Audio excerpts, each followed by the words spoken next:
ពាក្យថាមិនអាចគឺជាពាក្យដែលគេទុកសម្រាប់សរសេរលើភ្នូររបស់មនុស្សដែលបោះបង់ចោលក្តីស្រមៃតែប៉ុណ្ណោះបើអ្នកនៅមានដង្ហើមហើយបេះដូងអ្នកនៅតែលុតឈប់ប្រើពាក្យកំសាកមួយឃ្លានេះមកដាក់កម្រិតជីវិតខ្លួនឯងទៅពិភពលោកនេះវាមិនដែលសួរអ្នកថាតើអ្នកចង់ខ្លាចជាអ្វីនោះទេប៉ុន្តែវាព្យាយាមប្រាប់អ្នកថាអ្នកអាចធ្វើបានត្រឹមនេះវាព្យាយាមយកចង្វាក់ដែលមើលមិនឃើញមកចងជើងអ្នកទុកក្នុងតំបន់សុខស្រួលរួចចាក់សោចោលដោយពាក្យថាពិបាកណាស់មិនរួចទេឬចាំសិនចុះ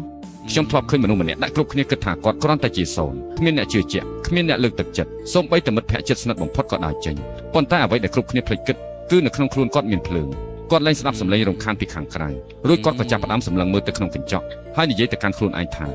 បើគ្មានផ្លូវដើរខ្ញុំនឹងកាប់ឆ្ការបង្កើតផ្លូវដោយខ្លួនឯងគាត់មិនមែនជាមនុស្សមានសំណាងប៉ុន្តែគាត់គឺជាមនុស្សដែលមានវិន័យគាត់មិនមែនជាមនុស្សដែលមិនចេះហត់ប៉ុន្តែគាត់គឺជាមនុស្សដែលមិនចេះឈប់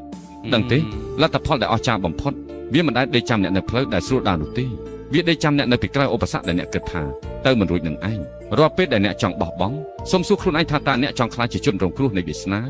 ឬចង់ខ្លាចជាអ្នកសរសេរវាសនាដោយដៃខ្លួនឯងការពិតនៃជីវិតគឺសាមញ្ញបំផុតគ្មានអ្វីដែលធ្វើមិនបានហើយក៏គ្មានកន្លែងណាដែលទៅមិនរួចដែរបើអ្នកហ៊ានដោះលែងខ្លួនឯងចេញពីពាក្យថាមិនអាច